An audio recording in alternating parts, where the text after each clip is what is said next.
Hey everyone, welcome back to my channel. For those of you who are new here, I'm Lathan and I'm currently going for a master's in epidemiology at Cambridge University, after which I'll be going to medical school in New York City. It's been really exciting so far. I've spent about a week here and I'm still trying to settle in and fully feel acclimated. But in the past couple of days, I've gotten to explore Cambridge a little bit and I met my housemates and my classmates. So that's been really good, getting to meet all these new people. Everyone is so clever, so talented. So it's a really amazing place to be. So once things settle down a little bit, I hope to start making the list of videos that I've started to prepare and push them out more consistently. I really hope that through this YouTube channel, I can show you guys a side of Cambridge University from the perspective of a graduate student. So for those of you watching interested in what Cambridge is like in general, or you're interested in pursuing graduate school after college, these videos are for you. On a more personal note, I'm constantly improving my videography and video editing skills, so if you're interested in following me along on my journey, please hit that red subscribe button. Alright, so today's video is going to be about how I got into Cambridge University. Like I said, I go to graduate school here and I'm going to be studying epidemiology. So to get some logistics FAQs out of the way, you don't have to take the GRE, which is like this graduate examination that you have to take for graduate programs in the United States. So there's no need to worry about like formal exam preparation. It's just going to be you and the admissions committee. And I think it goes without saying that you have to have been fairly successful academically, meaning, a good GPA and good reference letters, things like that. There were two components to my application process to Cambridge, and these are fairly standard.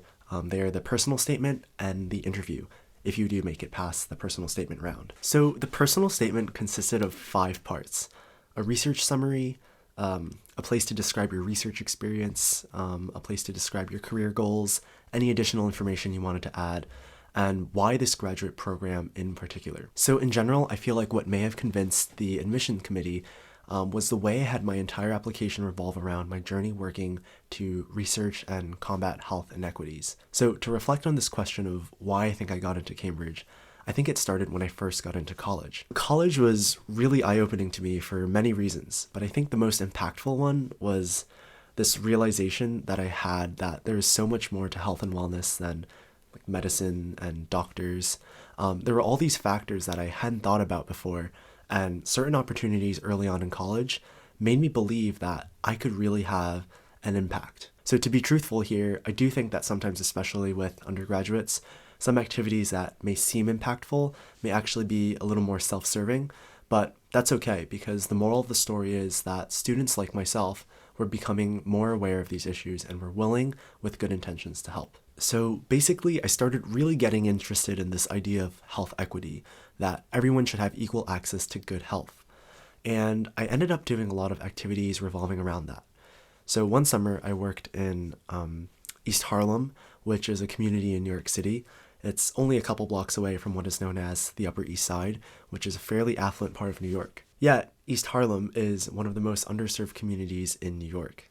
So I work specifically in the housing projects, working with residents to put on like public health workshops and trying to get them access to health insurance and other basic resources. This was especially eye-opening for me because it made me realize how ridiculous and unfair two such disparate worlds could be only a few blocks away from each other. So when I was writing my personal statement, a lot of what I had to say almost naturally revolved around this realization that motivated me both intellectually and emotionally. So for my research summary, which is basically like a description of what type of research I want to do at Cambridge, I talked about a faculty member based in the medical school who researched chronic disease epidemiology, which closely matched the topic that I was most interested in and who I felt I could really be intellectually challenged and nurtured by. And I felt being like genuinely enthusiastic about working with and collaborating with one of Cambridge's faculty members was definitely a positive sign to the committee. So I also felt a really important part about why I got in was that I did a lot of research. So during undergrad, I had done both biology bench research, like with pipettes and chemicals, and I had also done more statistics, public health-based research, where I was looking at like health data sets, specifically like mortality and life expectancy, like nutritional indicator type data sets, and I was running statistical models and things like that. One of the research experiences that I focused on talking about in my application in particular was working with a professor at Harvard researching mortality indicators in India. And I had a lot to say about the types of skills I gained and the insights I learned. So I think having a background in both the biology side and the statistics side really gave me a broad perspective on what epidemiology research would entail. And I think the admissions committee saw that well-roundedness. And I'll touch upon this later in the video, but during the interview, a lot of the questions that I was actually asked revolved around my research projects. And my interviewers were curious and wanted to gauge how well I understood my research and how well I could talk about it and explain it to other people. In the additional information section, I tried to include things that I was passionate about pursuing in my spare time.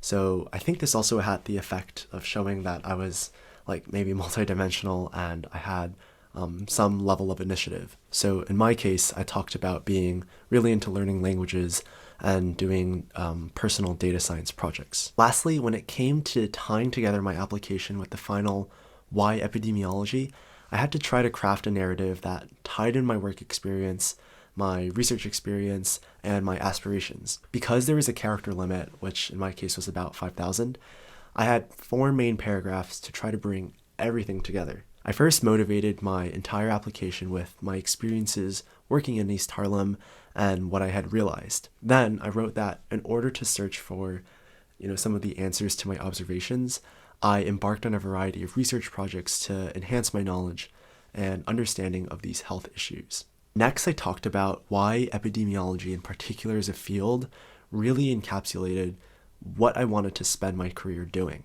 And then I mentioned a very particular goal that I believe that getting a degree in epidemiology and later becoming a physician scientist would uniquely help me achieve what I wanted to do. Lastly, I concluded that stating why Cambridge in particular would help me be the best fit to study epidemiology.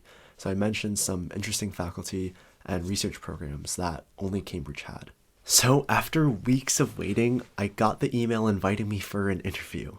So the nature of the interview was more of like a get to know you kind of thing, and it was about 20 minutes long. So to prepare for this, I made a document where I anticipated possible topics that they would ask me about, and then I prepared a couple of talking points that I knew I wanted to work into my response. I made a previous video about preparing for my medical school interview, and I used a lot of the same tips, so I'll throw a suggested link somewhere up top. So I remember a funny story. When scheduling the interview, the time zones actually got messed up, so they slated me to have an interview at 5 a.m. local time. So yeah, that wasn't good.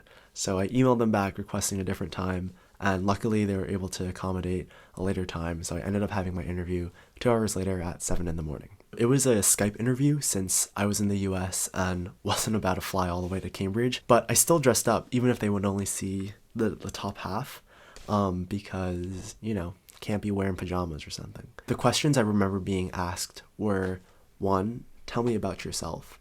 2, tell me about this particular research project I had done at Harvard.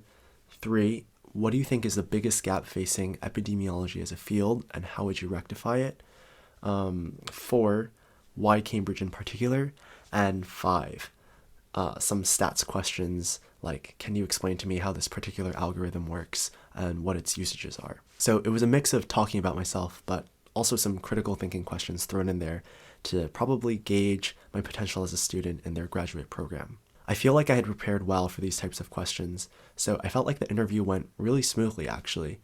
So there weren't really many times where I felt like I was at a loss for words or I wasn't confident in my answers. If you're curious about my particular responses in greater depth, feel free to send me a personal message or comment down below.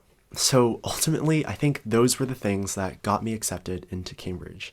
I later learned during induction that the acceptance rate to my program was just under 7%, which is quite competitive. So I also recognize an element of luck involved, and honestly, I'm just grateful to be here. For those of you watching, if you're looking to take something away from watching this video, I try to emphasize that the main thing is to have something that you're really interested in, that you love spending time on and thinking about and talking about, and I think the rest of the experiences and accolades will follow.